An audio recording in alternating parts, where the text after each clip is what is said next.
সুন্দর এই দৃশ্যটি আঁকানোর জন্য প্রথমেই আমরা সোজা একটা দাগ টেনে নেব এবং দাগের এইখান থেকে ধরে আমরা টেনে নিয়ে আসতে আসতে এই পর্যন্ত নিয়ে আসব।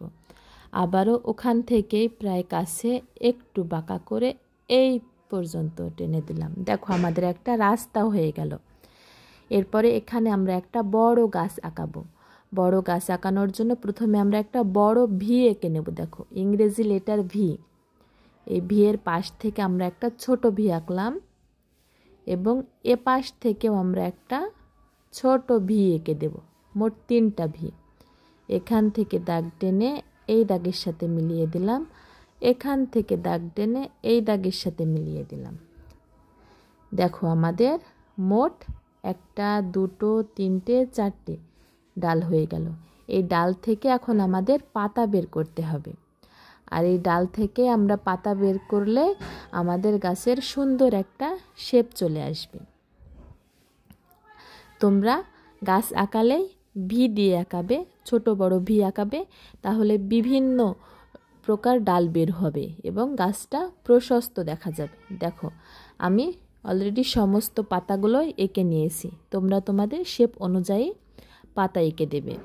এরপরে আমি গাছের নিচে যে ঝোপঝাড় হয়, জঙ্গল হয়, সেগুলো এঁকে দিচ্ছি। দেখো গাছের নিচে একটু ঝোপঝাড় এঁকে দিচ্ছি, তাই একটু ঢেউ টেনে এঁকে দিলাম। এবং এই ঝোপঝাড়ের পিছনে আরও যে বড় বড় ঝোপঝাড়গুলো থাকে সেগুলো বোঝানোর জন্য আমি আরও পিছনে ঢেউ টেনে এঁকে দিলাম। দেখো এরপরে আমি কি করব, এই পাশে একটা ঘর আঁকাবো। ঘর আঁকানোর জন্য প্রথমে আমি একটা এই সাইডে একটা নোক্তা দিয়ে নিলাম, এই সাইডে একটা নোক্তা দিয়ে নিলাম।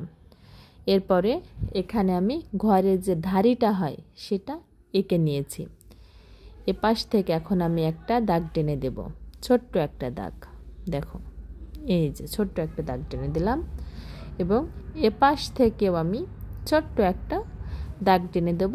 এই দাগের সমানই আমি 2টো দাগই সমানভাবে এঁকে নিয়েছি এবং এই দাগ থেকে বাঁকা করে একটু রাউন্ড করে এই দাগ পর্যন্ত মিলিয়ে দিলাম, একটু ঝুলিয়ে রাখলাম। দেখো দাগটা উপর থেকে দাগ টেনে দিলাম, এই ওপর থেকেও দাগ টেনে এই দাগের সাথে মিলিয়ে দিলাম এবং ওপরকার 2 দাগ একসাথে জোড়া দিয়ে দিলাম। দেখো আমাদের ঘরের সুন্দর একটা চালা হয়ে গেল।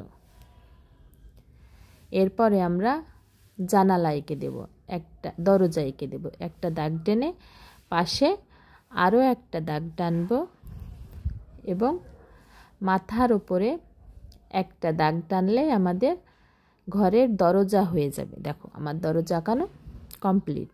এরপরে আমি 2 সাইডে 2টো জানালা এঁকে দেব। আমি চতুর্ভুজের মতো জানালা এঁকেছি, মাঝখানে একটা দাগ টেনে দিলাম। সেম প্রসেসে এ সাইডেও আমি একই রকমভাবে জানালা এঁকে দিলাম এবং মাঝে একটা দাগ টেনে দিলাম। দেখো আমার ঘর এবং ঘরের দরজা জানালা আঁকানো কমপ্লিট। এরপরে আমি উপরে একটা সূর্য এঁকে দেব। আমার দৃশ্যের আর্ট পেপারের কোণাতে একটা বৃত্ত এঁকে দেব। এই বৃত্তটাই আমার দৃশ্যের আজকে সূর্য।